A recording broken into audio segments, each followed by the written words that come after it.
Okay, mga bossing.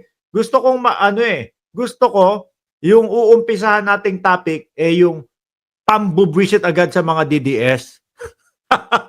Kagaya po ng ginagawa ni Andrew E. O ayan. Ako tingin ko kaya ipinopost ni Andrew ito, inaasar din yung mga DDS, mga kababayan. Nasaan po pumunta ang Bagong Pilipinas o ang Alyansa Bagong Pilipinas? Dumako po ng Dumaguete City, mga bossing. Dumaguete City, Negros Oriental. Ayan po ang tao, mga kababayan, mga boss chief amo, sir. Sandamakmak po yung cancel culture na ginagawa ng mga DDS, yung isinisigaw namin, ayaw na namin kay Andrew E. Dahil gamol. Wala po, hindi may epekto. Wala pong silbi, mga kababayan. Although, malamang sa alamang naman po yan, mga nag-unsubscribe o mga nag-unfollow yan kay Andrew E. Dahil nga po, mga kababayan, kapag kaganyang hindi yung amo nila o yung boss nila ang sinusuportahan, ang gagawin niya mga, unfollow ka sa akin. Hindi ho kinakaya. Paano? Ilan-ilan lang yung nag-unfollow kay Andrew E. Dahil mangilan-ngilan na lang po ang mga DDS, mga kababayan. Di ba? Nakikita ko doon sa ibang mga DDS, hindi nga pinapansin si Bongbong Marcos kahit saan magpunta. Tapos sinasabi daw nila Mark Ramos, lumalakas tayo. Ano yan? Bakit sandamakmak? Di ba? Ang pumupunta, ang ginawa pa nga nila, mga bossing, yung nasa Davao po ang Pangulo, nagsasalita. Ang ginawa nila para hindi po mapahiya ang dating Pangulo kasi balwarte niya yun Di ba? Balwarte niya yun Tapos nagsidalo 50,000 sa Davao. Nakakahiya nga naman. Naku, sigaw sila ng sigaw. Ang Davao ay balwarte ng mga Duterte. Ang mga taga Davao ay hindi iiwan ang dating Pangulong Duterte. Tapos ayun, makikita mo, nagsisidalo doon sa mga campaign rally ng alyansa. Kawawa. Di ba? Ay, nako. Ito, ano sabi ni Andrew E. dito?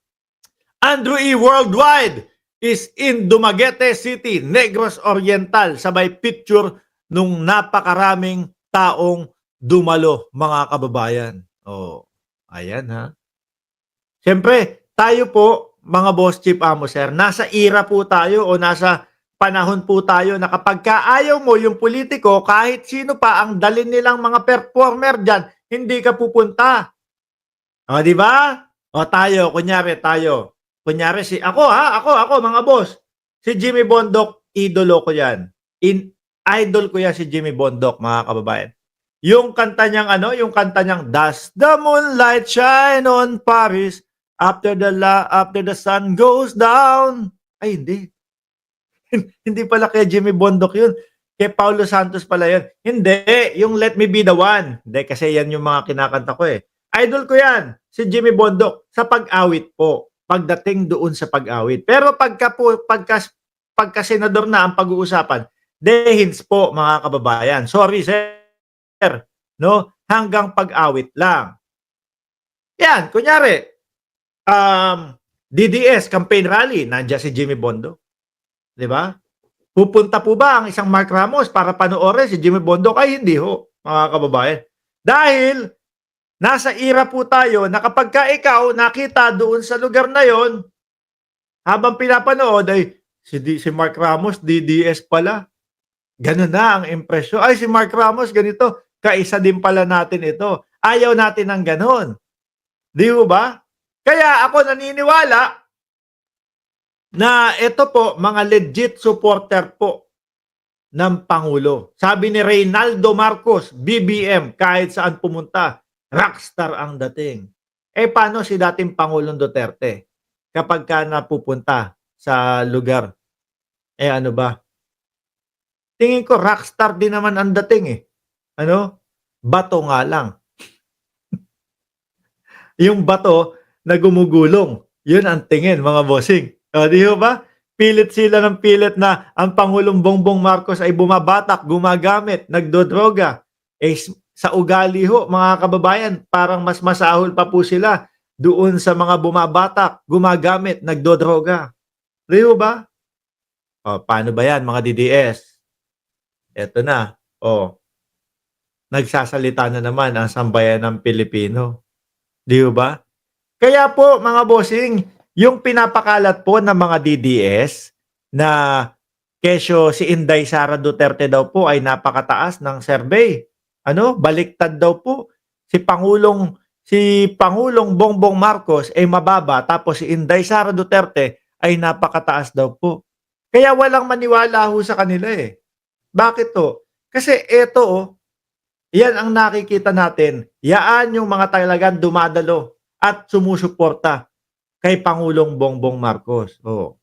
Sagutin muna ho siguro nila yung mga issue sa kanila, mga bossing. Confidential funds, yung mga EJK, wag muna nila sigurong pagtaguan at harapin muna nila yan bago po nila masabi na yung tiwala ng sambayan ng Pilipino sa kanila ay pataas o tumataas o dumadami. Pero naniniwala po ako hanggat hindi po nila sinasagot, hinaharap, yang mga itinatanong sa kanila, imposible po yung sinasabi nila na dumadami sila. Ang katotohanan po pabawas po. Bakit? Tayo, kagaya na lang ho natin. Example tayo, mga bossing. Dismayado tayo sa kanila. Bakit po? Ako, umpisa akong nadismaya sa dating Pangulong Duterte simula nung nagsisigaw ng adik si Marcos. Tapos nung eto na, hanapan na po ng ebidensya, walang maipakitang ebidensya.